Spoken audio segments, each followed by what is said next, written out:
Cek,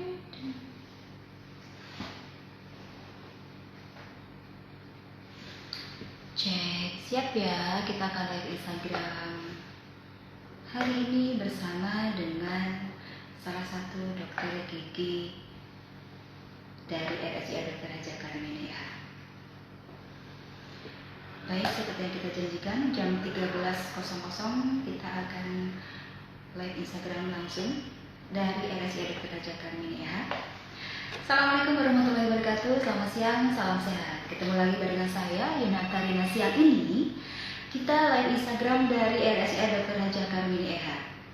Seperti yang dijanjikan kemarin, bahwasannya hari ini kita akan live Instagram bersama dengan salah satu dokter terbaik dari RSIA Dr. Haja Karmini EH, di mana banyak sekali masyarakat yang ingin berkonsultasi mengenai masalah kesehatan. Di masa pandemi ini masih banyak ketakutan untuk langsung berkunjung.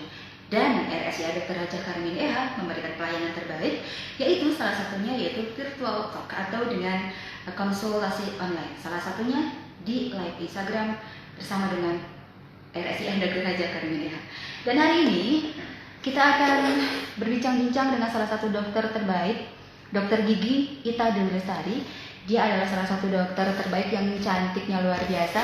Kita akan coba bergabung bersama dengan beliau. Pemirsa tahu bahwa beliau bukan cuma praktek di sini, ada beberapa tempat praktek yang bisa dikunjungi bersama dengan Dokter Gigi Ita Dewi Lestari. Kita akan bergabung bersama. Baik, terima kasih untuk Nita Hers yang sudah bergabung, kemudian juga ada Risianda Lutfi, Reni Kansa, selamat siang. Kita akan coba bergabung dengan Dokter Gigi Ita Dewi Lestari. Beliau ini, selain di RSIA Dr. Haja Karmini, beliau juga praktek di salah satu jadwal prakteknya itu. Kalau misalnya Anda mau bergabung, ingin konsultasi langsung, Anda bisa langsung datang ke RSIA Dr. Haja Karmini setiap Senin, Rabu, Jumat, jam 14 sampai jam 18 waktu Indonesia Barat. Tapi juga Anda bisa berkonsultasi dengan dokter yang ada dari Senin sampai Jumat. RSIA Dr. Haja Karmini ada pelayanan kesehatan gigi selain hari Senin, Rabu, dan Jumat. Jadi Senin sampai Jumat kita standby ya untuk memberikan pelayanan terbaik untuk para pemirsa, untuk para ibu-ibu yang ingin memeriksakan kesehatan giginya atau juga kesehatan gigi anaknya. Kita akan coba lagi bergabung bersama dengan Dokter Gigi Ita Dewi Lestari. Selamat siang untuk Sofia saja. Kemudian juga ada Novi. Selamat siang. Silahkan Anda siapkan pertanyaan yang ada di ini semua bersama dengan Dokter Gigi Ita Dewi Lestari. Masih kita coba bergabung bersama beliau. Yep. Sekali lagi, RSIA Dr. Haja Karmini EH ini akan live Instagram dengan beberapa narasumber. Selain kemarin, kita pernah live Instagram dengan salah satu dokter terbaik kita, dari Dokter Objin, yaitu Dokter Anita. Dan minggu ini giliran bersama dengan Dokter Gigi Ita Dewi Lestari. Salah satu service excellent untuk para pemirsa di rumah yang ingin berkonsultasi gratis lewat live Instagram. Selamat siang, Mbak Darawida. Hai, sudah bergabung. Halo. Coba saya setting dulu sebentar ya. Ada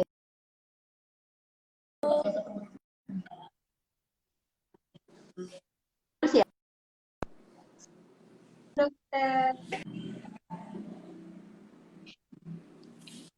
Sudah. Nah, sekarang kita sudah bergabung bersama dengan Dokter Gigi Ita Dewi Lestari. Mungkin sedikit koneksinya kurang bagus. Hai juga Andika Nur Fauzia yang sudah bergabung siang hari ini. Silakan ajak teman-teman untuk follow Instagramnya @rsia Karminitasi untuk bisa bergabung bersama dengan live Instagram hari ini. Yang mau bertanya-tanya masalah kesehatan, ada Ayu Widya Stuti 04, selamat siang. Dengan live Instagram siang hari ini, masih kita mencoba bergabung. Mungkin ada sedikit gangguan koneksi. Baik, sambil menunggu bergabungnya Dokter Gigi Ita Dewi Lestari siang hari ini, ada sedikit gangguan, mohon bersabar. Jadi siapin dulu deh pertanyaannya dari sekarang. Masalah gigi apa yang ingin sekali Anda tanyakan? Boleh gratis ya. Jadi kalau misalnya Anda ketakutan untuk konsultasi langsung datang ke sini boleh. Sekarang waktunya nih untuk bisa tanya-tanya soal masalah gigi, entah itu masalah gigi soal anak, entah itu juga masalah gigi dewasa. Dan hari ini kita akan bahas mengenai salah satu tema yang banyak sekali diperbincangkan, yaitu perawatan gigi di masa pandemi. Walaupun sekarang memang sudah new normal, tapi masih ada protokol kesehatan yang harus kita ikuti selama kita ingin sekali memeriksakan gigi di fasilitas kesehatan yang ada, seperti misalnya di RSI Dr. Najjar ini. Di sini Senin sampai Jumat ada ya pelayanan dokter gigi dari jam 10 sampai jam 6 sore. Jadi untuk Anda yang mau berkonsultasi langsung datang ke RSI ini. Sudah ada dokter gigi yang siap untuk melayani Anda.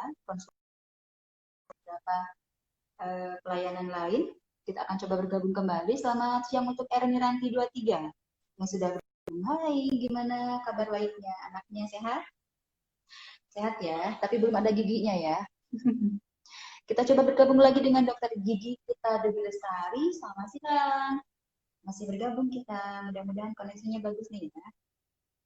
Kemarin-kemarin kita ada live Instagram bersama dengan dokter Objinnya RSI Dr. Najjar Karmini, salah satu dokter cantik juga, yaitu dokter Andita Hapsari SPO.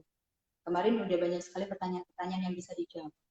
Nah, boleh berkonsultasi karena di RSI Karmini ada beberapa poliklinik yang dibuka. Sudah bergabung. Hai. Udah mulai bergabung nih bersama dengan dokter kita. Ada beberapa kendala ya. Biasa. Kalau virtual talk itu seperti ini, memang terkendala sama media. Beda dengan kalau misalnya Anda berkonsultasi langsung ke tempat praktek. Sekali lagi untuk Anda yang mau berkonsultasi ke sini. Dari Senin sampai Jumat kita ada di sini. Kembali bergabung, selamat siang untuk Tobibah. Hai siang, dokter gigi kita Dewi Lestari. Siang. Udah mulai ada suaranya. Tadi gimana nih? Sepertinya baru makan siang ya dokter.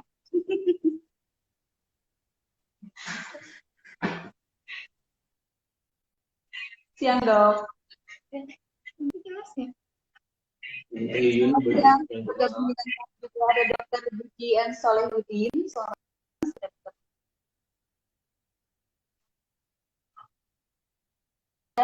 Dokter gigi Ita Dewi Lestari. Jadi masih ada kendala koneksi ya. Udah bagus dok, selamat siang dok, udah bagus. Suara saya terdengar jelas? Selamat. Sedikit putus-putus suaranya. Oke, Mas Deka, selamat siang, sudah bergabung, terima kasih. Hai juga, selamat siang untuk Hotel Taman Mangkubumi yang sudah bergabung.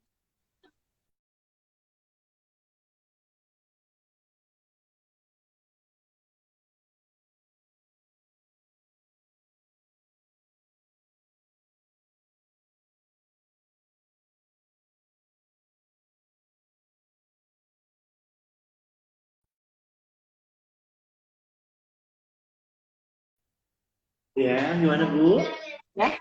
Oh, sebentar ya. Oke. Hai, udah sudah. Sudah saya bagus? Kayaknya putus-putus teh. Putus-putus. Sebentar, coba dicek lagi ya.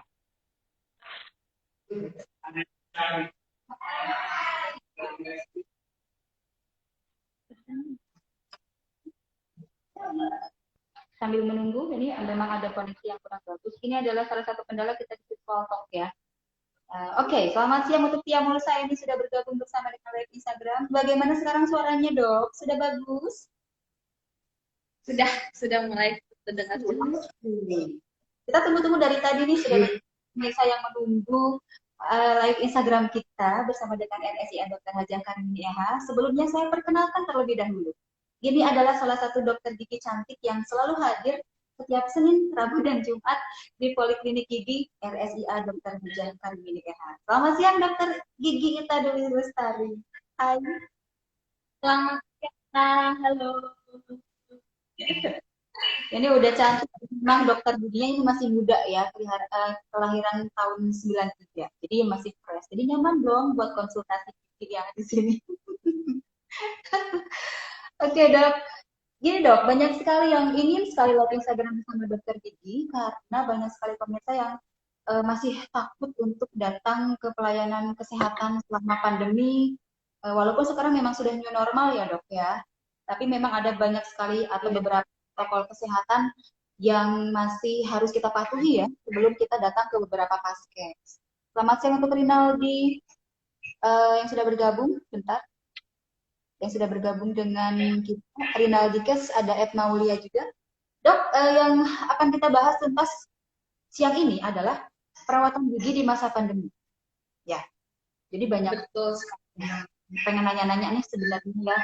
Sebenarnya untuk saat-saat sekarang nih, walaupun sudah new normal, sudah aman nggak sih untuk kita memeriksakan gigi di fasilitas kesehatan? Ya, jadi sekarang kan lagi masa pandemi COVID ya Teh ya, dan akan memulai memasuki masa new normal. Nah, di masa new normal ini dokter gigi akan mulai melakukan profesinya kembali dengan beradaptasi melakukan beberapa yang harus diikuti seperti ada prosedurnya, terus ada kondisi dengan kondisi yang baru, terus persyaratan, juga protokol-protokol yang harus diikuti. Nah, tujuannya ini untuk memberikan keamanan selama pelayanan baik untuk pasien maupun untuk dokter gigi. Jadi, nah, mungkin nanti akan ada beberapa prosedur yang harus diikuti baik oleh pasien maupun dokter gigi yang akan melakukan pemeriksaan gigi. Gitu. Kalau misalnya pasien mungkin di awal harus screening terlebih dahulu, seperti pengecekan suhu, terus nanti akan ada beberapa screening pertanyaan-pertanyaan yang nanti akan berhubungan dengan COVID, dan untuk tindakan giginya mungkin nanti sebagai dokter gigi akan dilengkapi dengan APD yang sesuai, yaitu level 3, juga nanti dilihat dari manajemen kontrol infeksinya juga supaya tidak terjadi penularan, dan sterilisasi di ruangan, baik itu di ruangan maupun alat-alat yang sudah digunakan. Nah, Jadi untuk kalau soal COVID sendiri, berpengaruh, memang sangat berpengaruh sekali untuk perawatan gigi sama mulut si ini COVID-nya ini sendiri. Kalau misalnya memang sudah sampai ya, ada berpengaruh nggak buat kesehatan gigi sama mulut itu sendiri? ya, jadi untuk COVID ini sangat berdampak pada perawatan gigi dan mulut. Seperti yang kita ketahui, COVID ini kan penyakit jenis baru yang sebelumnya memang belum teridentifikasi di manusia ya. Nah, gejalanya ini yang muncul adalah di gangguan pernafasan seperti batuk, sesak napas, sertai dengan demam. Bahkan bisa menyebabkan pneumonia, lalu ada sindrom pernafasan akut, bahkan hingga kematian. Nah, jadi si virus ini dia berada di saluran pernafasan. Dengan otomatis cairan yang ada dalam rongga mulut atau air liur itu sudah terkontaminasi dengan virus jika orang tersebut sudah terkonfirmasi dengan COVID.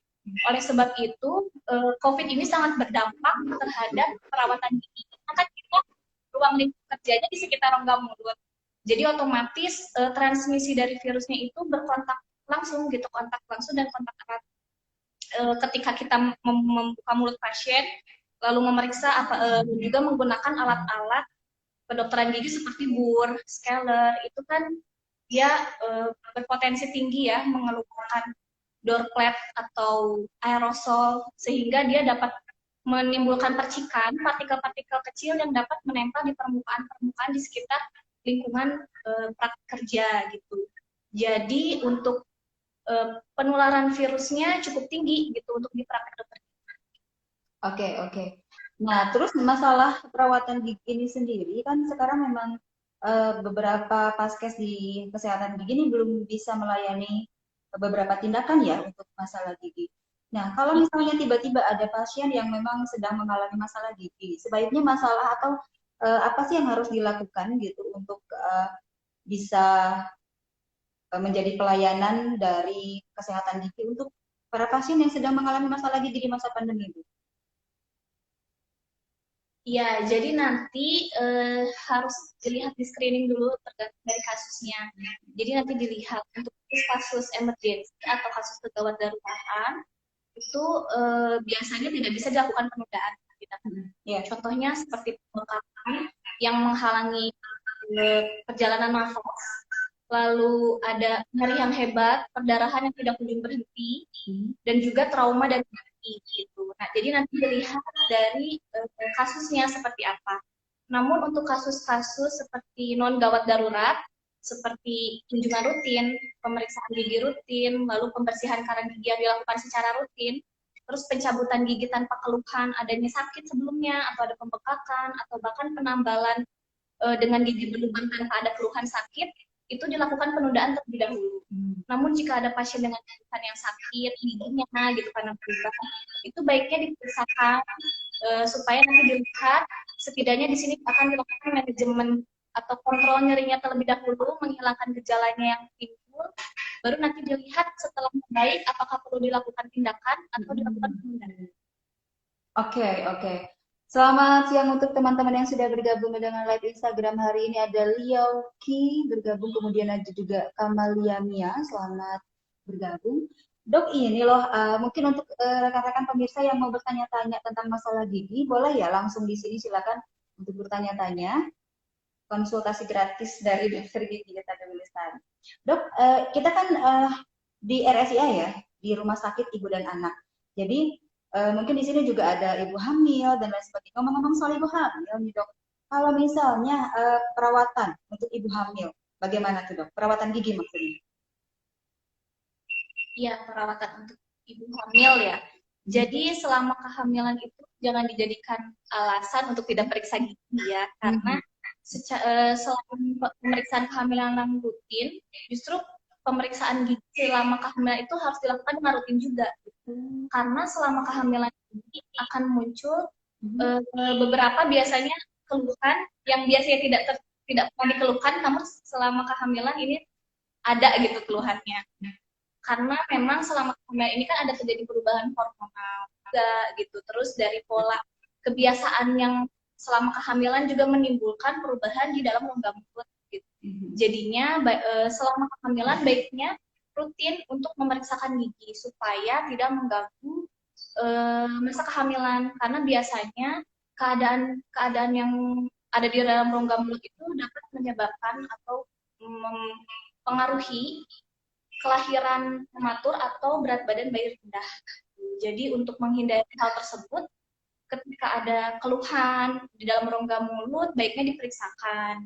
Karena biasanya yang timbul itu keluhan-keluhan yang terjadi ya pada saat kehamilan, itu ada peradangan gusi kehamilan. Jadi ini khas karena di sini adanya peningkatan hormon progesteron sehingga menyebabkan gusi-gusinya itu menjadi lebih sensitif gitu.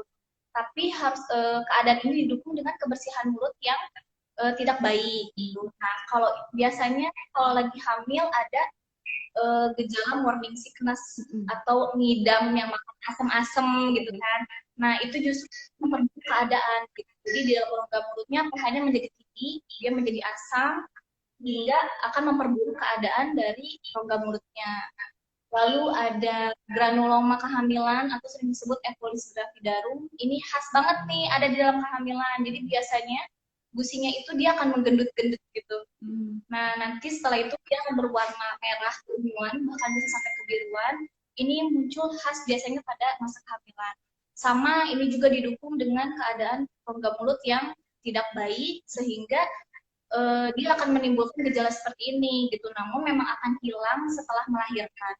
Tapi baiknya selama kehamilan ketika ada keluhan seperti ini diperiksakan supaya tidak mengganggu.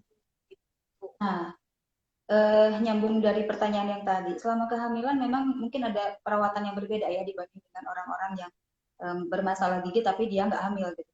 Jadi mungkin ada yang berbeda, entah itu mungkin perawatan atau asupan gizi yang harus dilakukan untuk ibu-ibu hamil yang ingin giginya tetap sehat walaupun memang dalam keadaan morning sickness dan lain sebagainya, dok. Ada perawatan khusus nggak? Ya, betul. Jadi untuk masa kehamilan itu tidak semua tindakan dapat dilakukan. Jadi biasanya ada perbedaan. Itu yang ideal untuk melakukan perawatan itu biasanya di usia trimester kedua. Jadi di bulan ke-4 sampai ke-7. Namun untuk pembersihan karang gigi dan penambalan itu dapat dilakukan di selama usia kehamilan. Namun dari selama usia kehamilan ini untuk makanan yang baik itu biasanya dari makanan yang berserat tinggi, terus lebih baik mengkonsumsi buahnya langsung dibandingkan dengan jus, karena kalau misalnya asalnya jus seperti itu dia malah menimbulkan pH yang asam di dalam rongga mulutnya. Terus kalau misalnya ada keluhan mual, itu baiknya sikat gigi atau membersihkan giginya 1 jam setelah ada keluhan mual tersebut. Gitu. Jadi tidak ada kayak efek nek gitu kalau misalnya sikat gigi. Gitu. Jadi diredakan dulu mualnya, baru nanti bersihkan. Terus bisa dibantu dengan konsumsi air putih yang banyak dan juga kumur-kumur. Jadi memang ada sekali perbedaan ya dibandingkan dengan orang-orang yang nggak hamil ya dok ya. Dok, ada yang bertanya dulu nih sebentar dari pemirsa. Selamat siang untuk Risma Amsir Febrianti, Repitech, kemudian juga siapa lagi? Ini ada Eti Nurhayati, selamat siang. Ada Regina Andika Nurfaizia, terus ada Wiwin. Oh ya, ada pertanyaan nih dok. Halo, assalamualaikum dok, mau nanya perawatan gigi supaya nggak linu-linu. Waalaikumsalam. Terima kasih pertanyaannya, Wiwin ya. Jadi supaya tidak linu-linu ini tergantung dari keadaan giginya. Nah biasanya kalau gigi yang linu ini ada daerah atau permukaan yang seharusnya tertutup, dia terbuka gitu. Sehingga ketika ada rangsangan dari dingin gitu atau panas atau asam, dia akan lebih sensitif. Nah untuk penanganannya harus dilihat dulu secara langsung. Kalau misalnya dalam keadaan giginya baik, berarti memang giginya sensitif atau dia sehingga kayak ada semacam terpapar terbukanya daerah yang dekat gusi terbuka, itu biasanya bisa terkena karena ada trauma atau biasanya dari kebiasaan menyikat gigi kurang tepat. Jadi ada daerah yang terbuka, daerah yang terkikis sehingga dia mengekspos daerah yang harus tertutup. Ini biasanya bisa dilakukan penutupan atau kalau misalnya dilihat ternyata daerah yang sensitif itu bisa menggunakan pasta gigi yang ada label sensitifnya gitu untuk mengurangi keluhan sensitif di giginya. Oke, itu pertanyaan jawaban untuk yang bertanya. Selamat siang untuk Ibu Wiwin yang sudah bertanya. Ada juga Assalamualaikum, Waalaikumsalam dari Parenting Class yang sudah bergabung. Kemudian juga ada Aljasiwa, selamat siang. Ada praktek Dr. Panji SPA, hai, selamat siang. Terus juga selamat siang untuk Siska Aprilian yang sudah bergabung bersama dengan live Instagram. Ada Dini Agnestiani. Dok, ini loh, untuk teman-teman yang mau bertanya boleh nggak konsultasi di sini, silakan. Ada pertanyaan-pertanyaan mengenai masalah gigi hari ini yang pastinya sudah ngumpul di otak nih ya, pengen nanya apa gitu sama dokter, boleh lah ya. Ada Wulanoi juga selamat bergabung. Ibu hamil dengan masalah gigi. Kita lanjut untuk masalah gigi anak. Gimana dok? Kalau misalnya ada seorang ibu yang punya anak masih kecil, mulai usia berapakah si ibu ini harus rajin memeriksakan ke dokter gigi? Ya. Untuk pemeriksaan gigi anak mulai dirutin ke dokter gigi ya, mengenalkan si kecil nih ke dokter gigi supaya tidak takut. Itu baiknya dia 2 tahun. Karena di 2 tahun ini erupsi dari gigi atau pertumbuhan dari gigi susunya ini udah tumbuh semua gitu. Jadi dari sini anak harus udah mulai dikenalkan untuk menyikat gigi sehari 2 kali, pagi sarapan dan malam sebelum tidur. Lalu mengenalkan pasta gigi untuk membersihkan giginya. Dan dari sini sudah mulai pengecekan gigi rutin selama 6 bulan sekali, 3 sampai 6 bulan sekali biasanya untuk memeriksakan keadaan giginya. Nah kalau soal pasta gigi nih dok, kan kalau untuk pasta gigi dewasa sama anak-anak itu berbeda ya. Baiknya itu pilih pasta gigi yang kayak gimana sih dok, yang aman untuk anak-anak yang sekitar umur 2 tahun, 3 tahun? Sebenarnya kalau untuk pasta gigi baiknya yang berfluoride. Cuman untuk konsumsi fluoride sendiri ini tidak boleh berlebih. Jadi nanti untuk pakaian fluoride-nya ini cukup sebesar kacang polong atau sebesar biji jagung. Karena menurut beberapa penelitian di sini menyebutkan bahwa dengan penggunaan pasta gigi sebesar kacang polong atau biji jagung ini sudah cukup untuk membersihkan dan daerah di gigi di sekitar rongga mulut. Oke, berarti yang aman itu yang kita harus lihat kandungannya juga ya dok ya, sebelum kita membelikan pasta gigi pertama untuk anak-anak ya dok ya. Ya, jadi nanti untuk pemilihan pasta giginya mungkin untuk anak-anak dilihat yang label khusus untuk anak. Sekarang udah mulai banyak ya di pasaran. Mungkin nanti kalau misalnya untuk anak-anak kandungan fluoride-nya biasanya berbeda gitu dengan dewasa. Ini ada yang bertanya dok dari parenting class, tapi sebelumnya saya mau sapa dulu yang baru bergabung. Ada Triswanto 04, kemudian juga ada siapa lagi yang sudah bergabung? Cyril Christian, ada Ailina Mulyani, ada dari parenting class ini bertanya dok, katanya untuk anak kecil apakah aman kalau misalnya pasta giginya ditelan? Biasa kalau anak-anak gitu ya dok ya, manis ditelan gitu kan.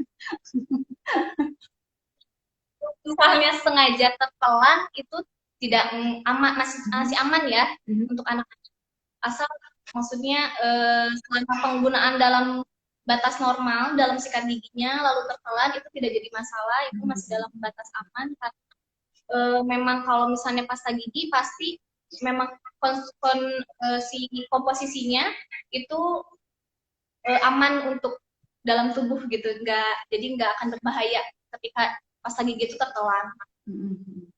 Jadi masih dalam aman ya dok ya, karena memang tergantung dari banyaknya atau sesering apakah si pasta gigi itu ditelan. Selama kalau misalnya tidak sengaja sih nggak masalah ya dok ya. Ada juga yang bertanya apakah aman dari Kemas Deka nih. Dok, apakah aman kalau saya mau scaling sekalian kontrol behel? Iya, terima kasih. Jadi untuk tindakan pembersihan gigi atau scaling ini sebenarnya keadaan ini sebaiknya ditunda, tapi tergantung dari keluhan dan kondisi. Nah, untuk pembersihan karang gigi ini, jadi ketika kita melakukan pembersihan karang gigi yang rutin, itu sesuai dengan kesepakatan yang ada, itu masih dalam penundaan dan keadaan tertentu itu bisa dilakukan kalau sudah masuk ke dalam gawat darurat atau kasus-kasus akut. Jadi dia keadaan keluhannya itu memang harus dilakukan tindakan pada saat itu juga gitu, karena menimbulkan nyeri atau adanya keluhan yang nantinya kalau didiamkan akan memperparah keadaan. Nah, untuk kontrol behel sendiri, saya tahu untuk kontrol behel itu dilihat dari keadaan giginya dan harus sesuai dengan protokol yang ada. Jadi kalau misalnya pada kasus-kasus tertentu seperti ada daerah behel atau kawat gigi yang melukai daerah atau mukosa di sekitar rongga mulutnya, itu biasanya dapat dilakukan gitu. Lalu seperti ada alat dari behel yang lepas gitu atau yang mengganggu dalam rongga mulut, itu biasanya dapat dilakukan kontrol. Oke, jadi aman-aman saja ya dok ya kalau sekarang ini udah mau kontrol soal behel dan lain sebagainya dok ya. Untuk masalah behel sama scaling mungkin sudah aman ya dok ya, asal mengikuti protokol kesehatan yang ada ya dok ya. Betul nggak sih dok? Selamat siang untuk jadi ya. Aman ya dok ya. Jadi kalau misalnya mau scaling sama periksa behel jadi bisa ya dok ya? Ya biasanya tergantung dari biasanya nanti akan dibatasi sih setiap tindakan yang akan dilakukan itu akan dibatasi. Jadi kita sebagai dokter gigi harus melihat dulu memilah-milah mana yang dapat dilakukan, mana yang tidak. Udah banyak sekali pertanyaan-pertanyaan nih. Ada dari Dini Agnestia nih dok. Dok, anak saya giginya semuanya habis, katanya ompong-ompong. Kira-kira kenapa ya? Apa karena pemberian apa ini? Fosfor atau supor ini? Supor mula ya. Susu formula. Apakah memang karena pemberian susu formula yang sering, apakah akan tumbuh lagi dan di usia berapa? Ya. Jadi biasanya kalau keadaan gigi yang sudah, kalau pada anak-anak biasanya khas sekali gitu gambaran gambaran keadaan gigi yang giginya berlubang secara keseluruhan gitu, itu namanya rampan karies atau karies susu botol. Jadi gigi berlubang ini biasanya ada suatu dikhasilkan dari kebiasaan minum susu botol atau kufor sebelum tidur gitu. Jadi biasanya mau sampai tidur sehingga giginya ini terendam oleh air susu formulanya, sehingga permukaan giginya ini dia jadi lebih rapuh dan mudah jadi gigi berlubang. Untuk gigi, karena ini gigi susu, jadi masih bisa berganti. Biasanya mulai pergantian itu di usia 6 tahun. Pergantian dari gigi susu ke gigi permanen itu di usia 6 tahun. Cuma ketika gigi susu ini maksudnya mulai berkembang, banyak yang udahlah kan giginya cuma sementara ya, jadi nggak apa-apa lah, nanti juga ganti. Nah, itu jangan mulai dibiasakan hal seperti itu, karena pada saat gigi susunya ini tumbuh, gigi permanen itu di bawahnya sedang melakukan pembentukan gitu. Jadi jangan sampai kerusakan ada di gigi susu ini menyebabkan kerusakan juga pada pembentukan gigi permanen yang nantinya akan menghambat pertumbuhan dari gigi permanen. Nah, ketika sudah terjadi rampan karies atau karies gigi berlubang karena susu botol ini, karena sudah tahu nih penyebabnya dari botol, jadi sudah mulai harus dibiasakan untuk tidak minum susu selama tidur atau mendekati waktu tidur. Baiknya dotnya dengan gelas itu diminum sebelum tidur, lalu dibiasakan menyikat gigi. Jadi setelah menyikat gigi, biasakan tidur makan manis-manis atau masuki susu botol lagi gitu. Jadi giginya dalam keadaan yang bersih. Namun untuk anak-anak kecil yang masih kurang paham atau mengerti, bisa dibantu oleh betul. Pasanya digulung misalnya pada tangan, lalu saat tidur anaknya bisa dibantu untuk membersihkan sekitar gigi dan lidah supaya sisa dari susu formulanya tidak menempel di sekitar gigi gitu. Terus apabila anaknya sudah tidur telanjur dok gitu ya, dibantu langsung dilepas, nanti setelah itu langsung dibersihkan supaya tidak ada kerusakan lebih lanjut pada giginya. Betul. Memang masalah kesehatan gigi khususnya pada anak-anak ini juga nggak mudah ya dok ya, karena kita harus memberikan pemahaman kepada anak-anak itu beda dengan ketika kita memberikan pemahaman kepada orang-orang dewasa. Nah, kalau misalnya orang-orang zaman dulu nih, seumuran saya waktu kecil, ada orang bilang gini, jangan terlalu banyak makan es, minuman yang dingin dan lain sebagainya, itu merusak gigi gitu loh. Benar nggak sih dok? Iya, jadi biasanya kalau misalnya pada gigi anak, itu kan dia lapisannya lebih tipis ya daripada gigi dewasa. Sehingga dia lebih mudah kerusakannya gitu. Karena lapisannya tadi yang tipis, terus kalau anak-anak kan kalau udah dikasih makanan yang manis, dia pasti nagih. Jadi itu suatu hal yang jadi favorit gitu makanan manis nih. Jadinya pasti susah untuk dilepasnya. Terus untuk pengontrolan kebersihan gigi mulutnya juga perlu dibimbing oleh kita. Jadi ketika dilepas dan tidak terkontrol, itu penyebaran atau perluasan dari gigi berlubangnya akan lebih cepat itu dibandingkan dengan gigi dewasa, dari mulai sudut gigi juga sama kebersihan gigi dan mulutnya juga. Nah, untuk yang sebenarnya kalau misalnya makan es ini kan dia juga apa ya, kalau es kan dia lebih kayak ngilu gitu ya, ada sensitif dari rangsangan suhu juga, jadi dia akan terasa lebih ngilu. Terus biasanya kalau es yang manis-manis mengandung banyak gula juga gitu, jadinya akan mempercepat proses dari kerusakan gigi tersebut. Terus ada lagi kebiasaan menggigit es batu atau es yang keras, itu juga struktur gigi juga sama gitu, jadi dia nanti permukaannya akan lebih mudah atau retak, atau bisa jadi pecah gitu karena yang tipis tadi. Sebelum tanya-tanya lagi nih, Saya mau sapa dulu teman-teman yang sudah bergabung bersama dengan ada Yantis, Juanda, ada Ania Fitria, kemudian juga dari Kemas Deka. Terima kasih jawabannya dok, super sekali.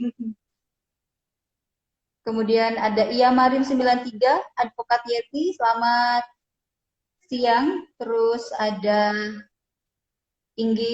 Inggista, ada Rahmat Panadi, selamat siang dok. Ada juga Freddy Wira, ada Muhammad Fau juga, selamat siang. Ini dok, ngomong-ngomong masih masalah anak nih, sudah dengan kalau kalau masalah plus mungkin ya sama gula juga ini memang sama-sama makanan yang nggak harus dihindari juga, cuma mungkin untuk jangan terlalu sering mungkin ya dok ya. Iya, sebenarnya untuk makanan-makanan manis atau es krim gitu ya, boleh dikonsumsi untuk anak-anak, namun dibatasi gitu. Jadi biasanya untuk cemilan seperti ini diselingi jadi sehari 2 kali di antara jam makan. Nah, jadi misalnya makan siang ke makan sore kan ada jeda ya. Nah, itu bisa dilakukan cemilan atau makanan manis. Lalu mungkin lebih mengajarkan atau memberitahu untuk menjaga kebersihan mulut seperti sikat gigi gitu sebelum tidur atau pakai pasta.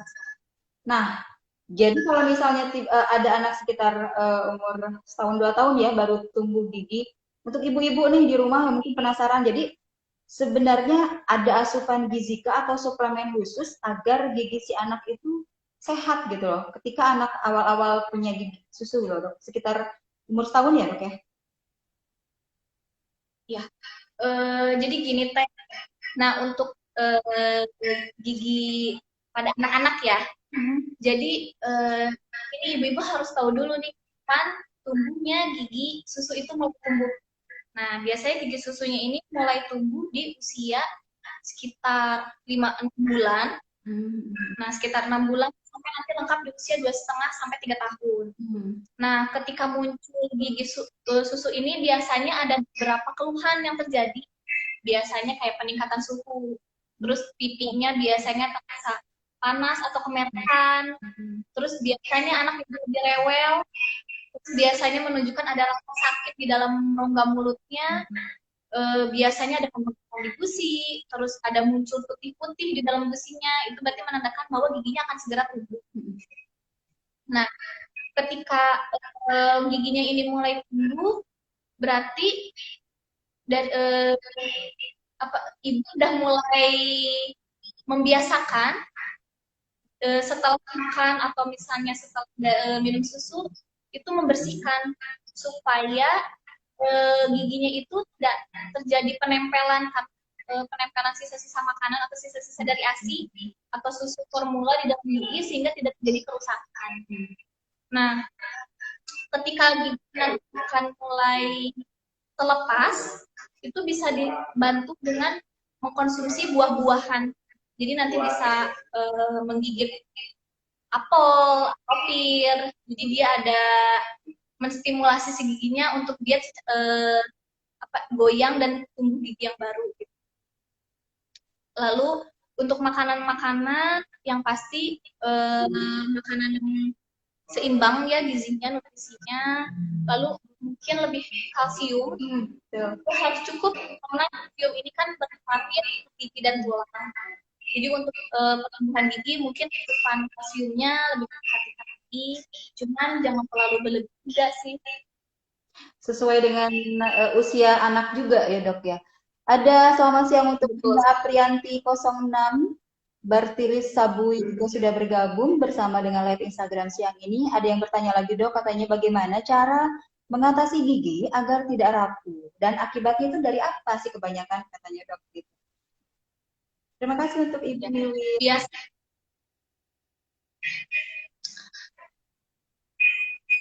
Iya baik, biasanya ini masalah gigi rapuh ya. Nah gigi rapuh ini biasanya dilihat dari riwayat, biasanya bisa jadi dari riwayat keluarganya.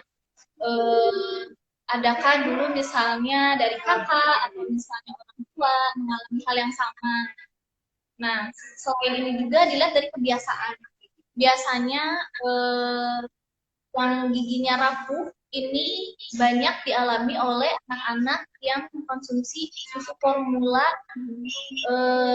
Jadi biasanya dengan kebiasaan sambil tidur gitu kan, ada giginya, jadi sehingga terjadi harapan karies, sehingga berpengaruh nih sama gigi dewasanya yang akan mau tumbuh. Terus dilihat juga dari asupan dari kalsium yang kurang, biasanya juga menyebabkan giginya menjadi sedikit rapuh juga. Jadi dia mudah karena setiap orang itu beda-beda gitu keadaan rongga mulutnya, keadaan giginya. Ada dia yang memang keadaan giginya dia mungkin menjaga kesehatan mulutnya kurang jaga, tapi ternyata nggak lubang gitu. Ada yang dia rutin menyikat gigi tapi ternyata bisa lubang gitu. Jadi ini tergantung dari individunya juga. Cuman kalau misalnya paling umum itu terjadinya biasanya dari riwayat keluarganya, apakah ada yang sama juga, atau dari kebiasaan pada saat kecil gitu. Entah itu kebiasaan dari susu formula yang dikonsumsi terus-menerus, lalu dibiarkan sudah tertidur. Bisa juga dari asupan nutrisinya kurang gitu, terutama dari kalsiumnya. Ini mungkin beberapa dari rekan-rekan kita yang mau konsultasi langsung bisa deh dok ya. Ada di jadwal prakteknya dokter itu setiap Senin, Rabu, sama Jumat dari jam 14 sampai jam 18. Tapi dari Senin sampai Jumat juga RSI Karmini membuka poliklinik gigi ya dok ya. Karena memang selain dari dokter kita juga ada dokter gigi Lutfi yang hadir di setiap hari di RSI Karmini dari jam 10 sampai jam 14. Oh ya dok, ada nitip pertanyaan ke saya nih. Katanya ada anaknya yang karena lagi tren katanya pengen pakai behel. Nah, pertanyaannya dari usia berapa sih aman untuk memakai behel? Oke, jadi untuk perawatan behel itu baiknya setelah gigi taring dewasa itu mulai tumbuh. Itu biasanya tumbuh di usia 13 tahun. Jadi ini kan usia pergantian gigi susu ke gigi permanen juga ada rentan waktunya. Biasanya dari usia 6 sampai 14 tahun. Jadi gigi taring ini dia muncul terakhir. Kenapa mesti nunggu gigi taring dulu gitu ya? Benihnya muncul atau sudah ada di 2/3, itu karena supaya nanti ketika kita itu kan behel dia menggerakkan gigi ya, posisi dari takutnya ketika kita menggunakan behel ada gigi yang belum erupsi, nantinya pertumbuhan giginya jadi terganggu gitu. Nah, tidak, untuk pertimbangan perawatan behel ini baiknya menunggu gigi taringnya ini mulai turun atau mulai muncul gitu. Jadinya nanti perawatan behelnya tidak mengganggu pertumbuhan gigi yang lain. Oke, itu ada yang nitip tuh ya pertanyaan tentang behel. Jadi mungkin usia juga mempengaruhi ya dok ya, berapa usia yang bisa ketika memasang behel. Entah itu mungkin karena alasan ingin merapikan gigi ataupun juga untuk tren gitu kan dok ya. Jadi lebih baik di usia-usia yang memang sudah cukup ya. Ya. Dok, ada ini pertanyaan khusus nih, kayaknya mitos atau fakta nih dok ya. Ketika ada masalah gigi, sakit gitu ya dok ya, sakit gigi di bagian atas. Ada mitos bilang beresiko katanya kalau misalnya ada yang harus cabut gigi bagian atas, entah itu mempengaruhi saraf mata dan lain-lain. Itu benar nggak sih dok sebenarnya untuk dari medis sendiri? Itu bisa dibilang mitos juga. Karena kalau misalnya untuk gigi yang atas ya, kalau misalnya kita udah terinfeksi nih, terus kita diamin, justru malah semakin parah gitu. Karena kan misalnya yang atas, jadi di dalam tulang rahang itu di atasnya dia ada rongga. Nah, kalau misalnya keadaan ini nanti dibiarkan, bisa menjadi masalah yang lebih serius gitu. Terus kalau misalnya ini berhubungan dengan mata buta, sebenarnya memang sarafnya masih di dalam wajah juga ya, cuman tambangannya itu beda gitu. Rahang untuk mata, jadinya ketika nanti ya gigi yang atas perlu dirawat atau perlu dicabut, gak usah khawatir karena itu tidak akan langsung berpengaruh gitu ke mata atau langsung menyebabkan kebutaan. Jadi nanti juga di sini kan pencabutan pas akan mengikuti sesuai protokol kesehatan yang ada ya, prosedur yang ada yang sudah ditetapkan. Jadi insya Allah pasti aman dan nggak akan menimbulkan kebutaan atau kerusakan pada mata. Oke, itu adalah jawaban yang paling ditunggu-tunggu karena memang masalah mengenai beresiko atau tidaknya mencabut gigi bagian atas itu sudah dari zaman kapan ya dok ya? Jadi pertanyaan-pertanyaan setiap orang. Jadi ada ketakutan tersendiri kalau misalnya sakit di bagian atas, diapa-apain ke saraf mata nggak sih ya? Katanya mengakibatkan dan lain-lain. Kalau usul sih mungkin lebih baik konsultasi terlebih dahulu ke dokter gigi langsung ya dok ya, bermasalah atau tidaknya. Iya. Mungkin ada tindakan-tindakan yang bisa dilakukan sama dokter. Entah itu mungkin pemberian dulu vitamin atau juga obat-obatan ya dok ya. Sebelum ada tindakan nggak tiba-tiba karena dokter juga nggak akan mungkin melakukan tindakan tanpa prosedur yang ada. Benar nggak dok ya? Ya. Sudah bergabung Ines 07, kemudian juga selamat siang untuk Iva Alifa Hadi. Terima kasih sudah bergabung. Ada Opus Katom, betul nggak sih saya bacanya? Ada Eros Rostika 882 sudah bergabung. Jadi dok, selama atau selama kita sedang mengalami masalah gigi nih, masalah pandemi, itu kesimpulannya gimana dok? Apakah aman nih kita untuk mengunjungi fasilitas kesehatan sekarang ini? Iya. Jadi selama giginya mengalami ada keluhan, sebenarnya harusnya aman sih ya. Tapi di sini kita harus bekerja sama baik pasien maupun tenaga medis ya. Jadi ketika pasien merasa dalam kondisi yang sehat, maksudnya sehat secara keseluruhan, tidak ada gejala atau tidak ada riwayat perjalanan, ketika ada keluhan dalam giginya memang baiknya dikonsultasikan ke dokter gigi supaya nanti dilihat, nanti bisa dilakukan manajemen atau kontrol nyerinya terlebih dahulu, nanti dilihat apakah masuk ke dalam kasus kegawat daruratan atau bukan gitu. Jadi ketika itu diperiksakan, maka pasien juga akan mengetahui langkah selanjutnya akan seperti apa gitu, masalah di dalam rongga mulutnya.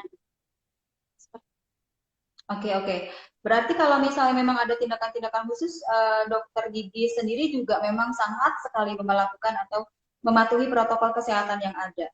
Ini sampai harus memakai APD level 3. Itu alasannya kenapa dok? Memang sangat berbahaya sekali atau memang beda dengan perawatan-perawatan lain untuk pelayanan gigi sendiri? Ya, jadi kenapa nih dokter gigi harus pakai APD level 3 gitu ya? Jadi kan kalau misalnya dalam gigi ini kita langsung berhubungan dengan rongga mulut ya teh ya, dengan cairan-cairan dalam rongga mulut. Jadi menggunakan APD level 3 ini supaya nanti hasil dari percikan atau partikel-partikel kecil yang terpapar dari dalam rongga mulut itu tidak menempel pada baju atau atribut yang kita gunakan gitu. Jadi nanti menempel itu pada APD kita. Terus kenapa harus pakai Google atau maskernya langsung? Karena kan kita kalau dokter gigi untuk melakukan physical distancing agak susah ya, karena kan kita mengerjakannya langsung melihat dalam mulut. Kenapa? Jadi supaya tidak langsung terpapar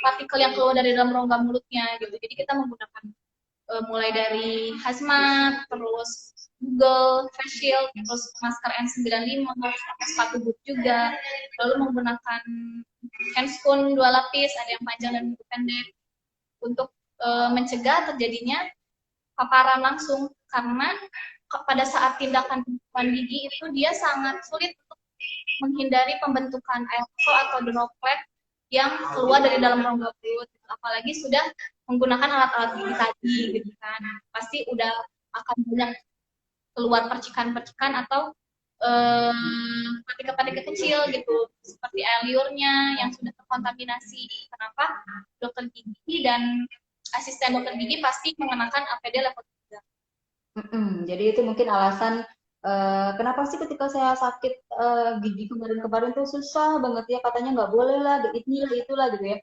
Tapi mungkin lebih baik kalau misalnya ketika kita sudah ada masalah kesehatan gigi sekarang walaupun memang sudah new normal, kita boleh mengunjungi fasilitas kesehatan ya, termasuk juga di sini di RSUD Dr. Haji Karmini ya, menemui dulu langsung dokter gigi yang ada, lebih berkonsultasi terlebih dahulu. Mungkin kalau memang tidak termasuk dalam kegawat daruratan, mungkin akan dikasih konsultasi atau juga obat-obatan yang ada. Tapi kalau memang sudah masuk ke kegawat daruratan, mungkin memang beda lagi ya dok ya, ada yang harus ditindak misalnya tidak bisa menunggu waktu yang lama gitu, baru mungkin akan ada penindakan tentunya dengan mengikuti protokol kesehatan yang berlaku. Iya. Terus